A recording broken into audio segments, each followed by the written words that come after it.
enquanto for permitir comprar coisa que você quer ter, já vimos que não é bem o dinheiro que escraviza. O que escraviza é o desejo. E o dinheiro só viabiliza a satisfação desse tirano. Paradoxalmente, o indivíduo que não tem recursos, ele deseja, mas não satisfaz o seu tirano, né?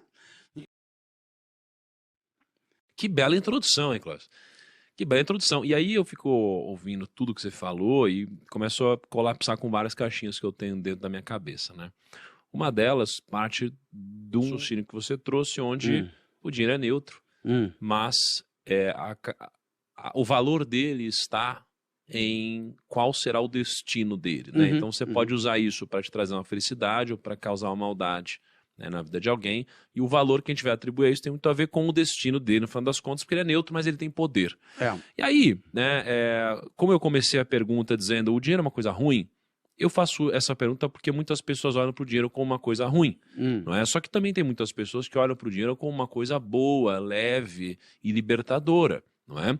Então, no final das contas, o dinheiro ele tem várias faces e cada um vê aquela que merece ou que você crê de alguma forma. E eu começo a colapsar isso até com alguns conceitos bíblicos, não é? Então, existe um versículo, ou uma parte de um versículo, que diz algo como o rico domina sobre o pobre, e quem toma emprestado é escravo de quem empresta. E quando eu começo a olhar para isso e refletir com o que você me trouxe, eu fico pensando, né? Um dos termos mais disseminados e mais inspiradores e almejados pelas pessoas é atingir a independência financeira. As pessoas, elas querem atingir independência financeira. O que você quer? Eu quero ser independente financeiramente. E a minha reflexão é que não é possível você ser independente financeiramente, porque você, ao ser independente financeiramente, significa que você não depende do dinheiro.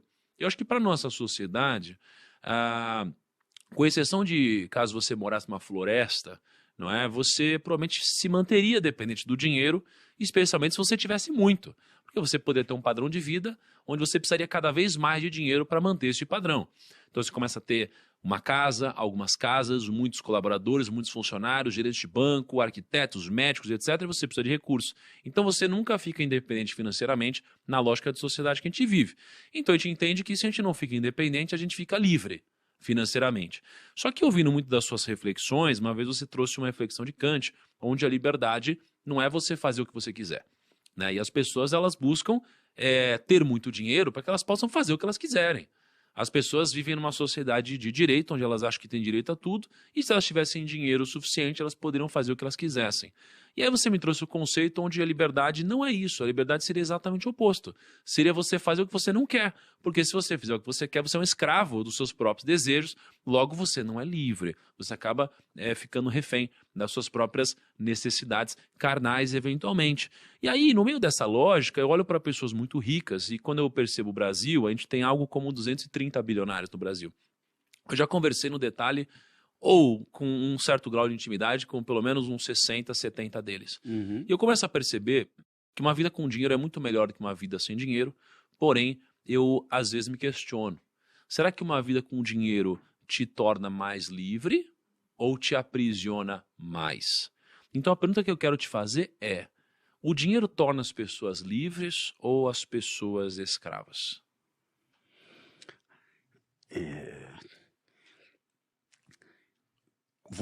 Primeiro eu estou extremamente honrado e feliz, porque você resgatou aí um ensinamento do Kant que é maravilhoso e que eu não contava que você tivesse anotado tão bem assim e fizesse parte assim do teu repertório, né? De fato, é um entendimento de liberdade muito particular e muito na contramão do senso comum. E aqui nós temos um enorme problema, né? Porque se você partir do senso comum e disser que liberdade é a possibilidade de fazer o que se quer, então você que está me ouvindo, você ouviu bem, né? A liberdade é a liberdade de fazer o que se quer. Portanto, o que pode ou não ser livre é o fazer. E o fazer será livre quando alinhado ao que já se quer. Ora, sendo assim, eu preciso primeiro querer e depois fazer o que eu quero. Portanto, a liberdade não incide sobre o querer. O querer é um dado. E a liberdade seria a possibilidade de alinhar a vida a esse dado. Portanto, satisfazer a esse tirano. O que é absolutamente contraditório com a própria ideia de liberdade. Se eu tenho que querer ou desejar para depois ser livre para fazer, então é evidente que eu não posso ser livre para querer. E, portanto, sou escravo do meu desejo. E se o dinheiro, ele potencializa, ou ele facilita, ou ele permite a satisfação ininterrupta dos desejos, ele é um aliado poderoso do tirano. Portanto, ele é tirânico e escravizante. Ora, você dirá, muito bem, então, qual é o dinheiro libertador? Porque enquanto for permitir comprar coisa que você quer ter, já vimos que não é bem o dinheiro que escraviza. O que escraviza é o desejo. E o dinheiro só viabiliza a satisfação desse tirano. Paradoxalmente, o indivíduo que não tem recursos, ele deseja, mas não satisfaz o seu tirano, né? E toda essa frustração vai recalcada para algum canto. Enquanto que quem tem recurso vai lá e vai satisfazendo. 1, 2, 3, 5, 10, 50 sacolas e mais sacolas e pá, né? E assim, sem perceber que não tem fundo, é um escravo enquanto vida houver.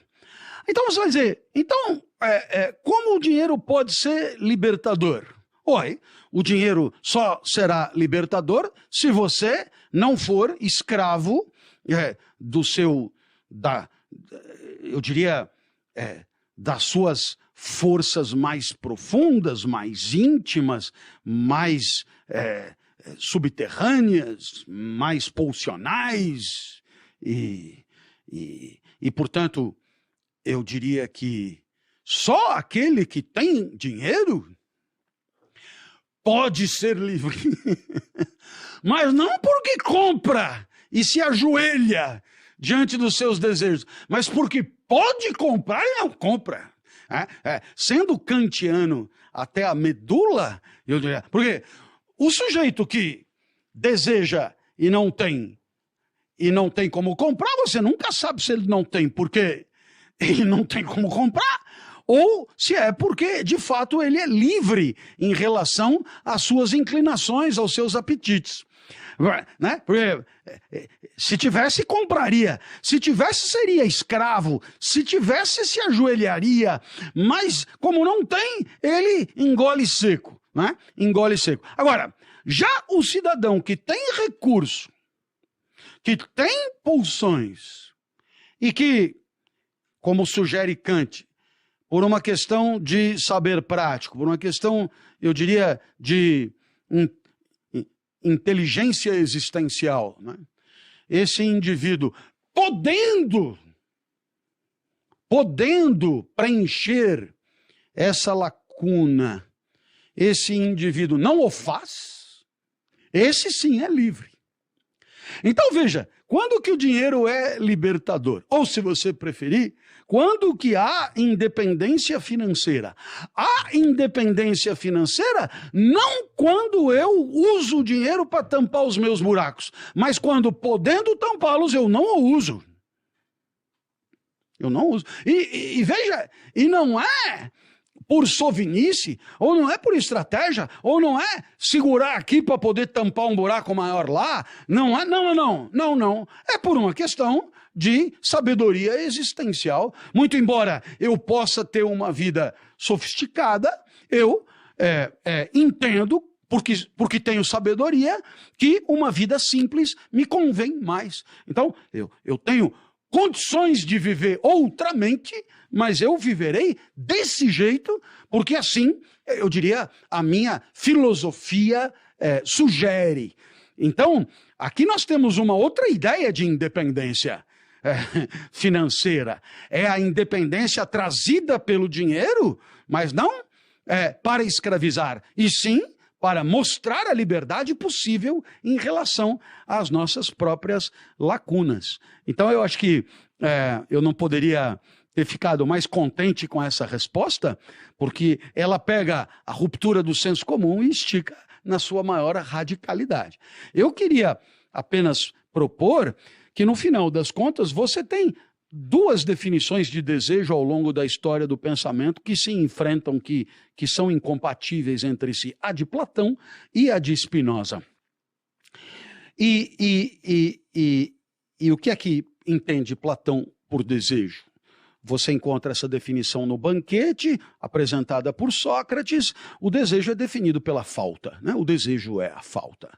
O desejo é a carência. O desejo é não ter o que se tem, não fazer, não ter o que se quer ter, não fazer o que se quer fazer, não dispor do que se quer dispor, etc. Então, o desejo é a falta. Você tem aí toda uma fileira de autores que seguem esse tipo de definição. Spinoza vai propor outra noção para desejo, que é completamente diferente da primeira, para não dizer praticamente oposta. O desejo de Spinoza é a potência. O desejo de Spinoza é a força. O desejo de Spinoza é a energia existencial, né? E aqui tudo muda. Vamos lá.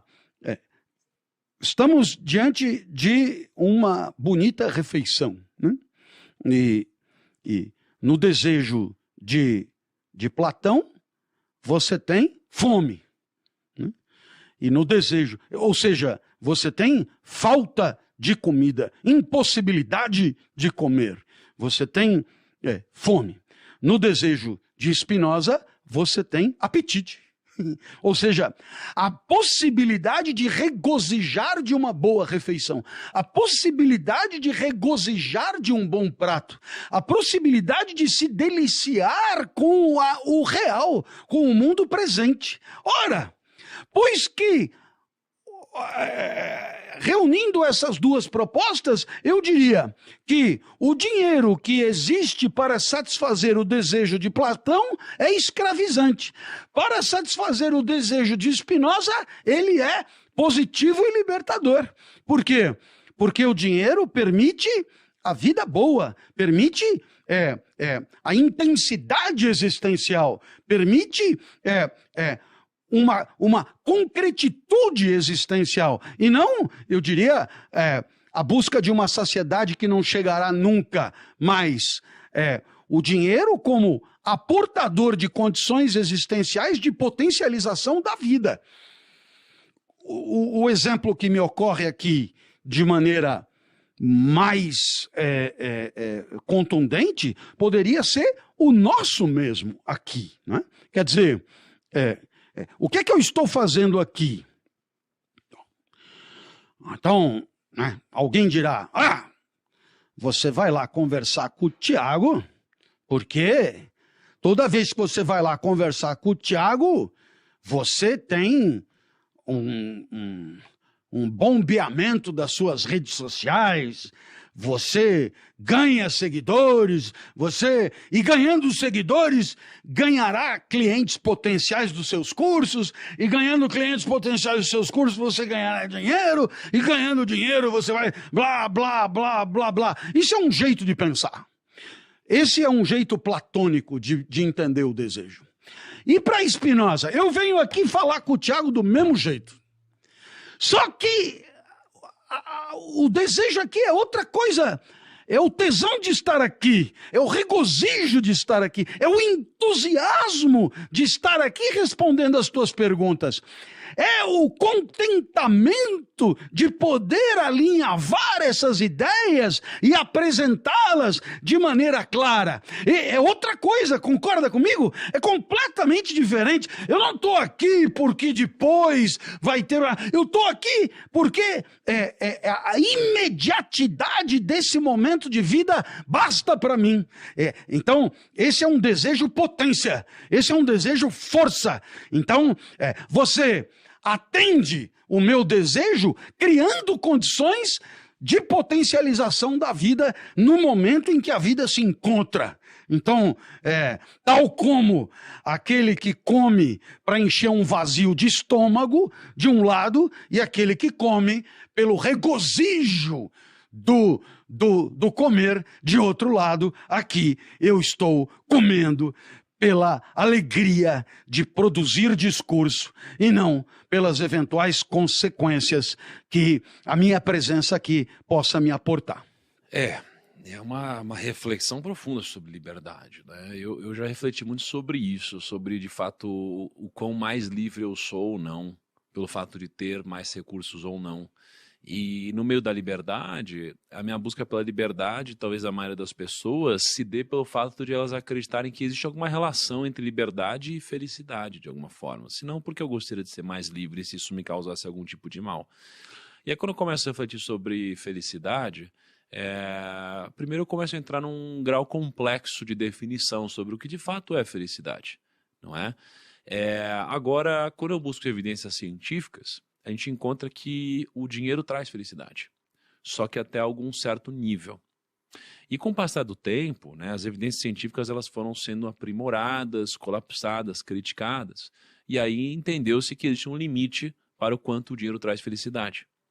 E depois começaram a colapsar alguns pensadores, alguns cientistas, e chegaram à conclusão que se você já era feliz antes de você ter dinheiro, você consegue potencializar mais ainda a sua felicidade, mesmo que você tenha muito mais dinheiro e você já não tem esse tipo de teto, porque aí o dinheiro pode potencializar. E aí eu reflito sobre as pessoas que não têm condições, às vezes buscam dinheiro para poder